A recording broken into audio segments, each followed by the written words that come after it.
퇴직금 액수보다 무서운 건 따로 있다.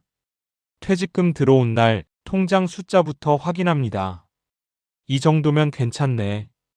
그 순간까지는 안심이죠. 그런데 이상하게도 며칠 지나면 마음이 더 불안해집니다. 돈이 모자라서가 아닙니다. 무서운 건 따로 있다는 걸 그때부터 몸으로 느끼기 시작하거든요. 은퇴를 겪어본 사람들이 입을 모아 말합니다. 퇴직금은 생각보다 오래 가는데 멘탈은 생각보다 빨리 무너진다고요. 은퇴 후 진짜 공포는 돈의 크기가 아닙니다. 우리는 은퇴 준비를 이야기할 때 항상 숫자부터 따집니다. 퇴직금 얼마, 연금 얼마, 몇 년 버틸 수 있나? 물론 중요합니다. 하지만 실제 은퇴 후 삶에서 사람을 가장 괴롭히는 건 돈의 부족이 아니라 쓸모 없어졌다는 감각입니다. 아침에 눈을 떴는데 오늘 꼭 해야 할 이유가 없을 때, 누군가 나를 기다리지 않을 때, 그때부터 마음이 흔들리기 시작합니다. 사례 1. 퇴직금은 충분했는데 하루가 너무 길었습니다. 공기업 기술직 출신 58세, 30년 넘게 공기업에서 일한 분입니다. 퇴직금도 예상보다 많았고 연금도 안정적이었죠. 주변에서는 다들 말했습니다. 이제 편하게 살아라고요. 그런데 이분이 제일 힘들었던 건 오전 10시였습니다. 아침 먹고 나면 할 일이 뚝 끊겼거든요.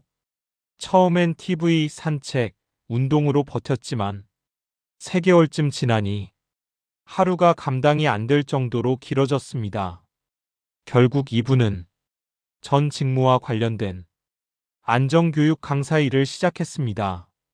수입은 많지 않았지만 하루가 다시 제 시간이 됐다고 말하더군요. 핵심. 퇴직금은 시간을 벌어주지만 시간을 채워주지는 않습니다. 퇴직 후 무서운 건 정체성 붕괴입니다. 회사에 다닐 땐 굳이 설명하지 않아도 나는 누구인지 분명했습니다. 어디 다니세요?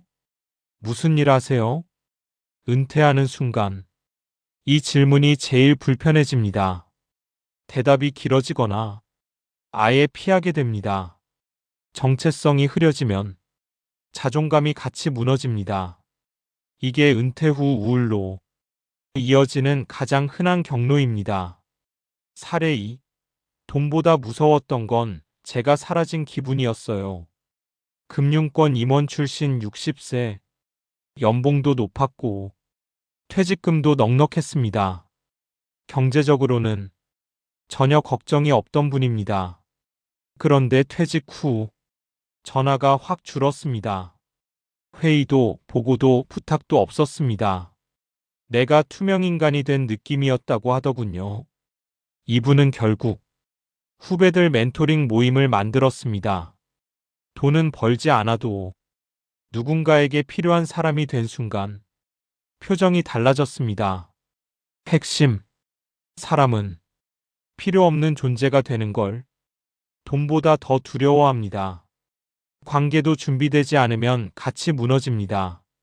은퇴하면 가족과 더 가까워질 거라 생각합니다. 현실은 종종 반대입니다. 하루 종일 집에 있는 남편, 갑자기 늘어난 남편의 시간, 아내도 가족도 준비가 안 돼 있는 경우가 많습니다. 이때 갈등이 시작됩니다.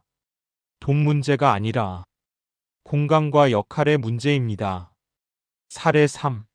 집에 있어도 제자리는 없더라고요. 제조업 관리직 출신 56세, 희망퇴직으로 나왔고 이제 가족을 위해 살겠다고 다짐했습니다. 그런데 현실은 아내의 생활 리듬을 계속 방해하는 존재가 됐습니다. 사소한 말다툼이 잦아졌죠. 이분은 주 23회 나가는 지역 협동조합 일을 시작했고 그 이후로 관계도 안정됐습니다. 핵심. 은퇴 후 자리 없는 남편은 집에서도 어색해집니다. 그래서 은퇴 준비의 진짜 질문은 이것입니다. 퇴직 후 정기적으로 갈 곳이 있는가? 나를 부르는 역할이 있는가? 돈과 상관없이 쓸모를 느낄 수 있는가? 이 질문에 답이 없다면 퇴직금이 아무리 많아도 불안은 커질 수밖에 없습니다. 은퇴는 끝이 아니라 구조 변경입니다. 연봉은 사라지지만 역할은 남아 있어야 합니다. 마무리하며 퇴직금 액수보다 무서운 건 돈이 줄어드는 게 아닙니다. 내가 빠져도 세상이 잘 돌아간다는 사실, 그리고 그 안에서 내가 설 자리를 미리 준비하지 못했다는 깨달음입니다. 돈 계산은 누구나 합니다. 하지만 은퇴 후 삶을 지키는 건 숫자가 아니라 자리와 역할입니다. 은퇴 준비, 통장 말고 당신의 다음 자리를 지금부터 준비해 두세요.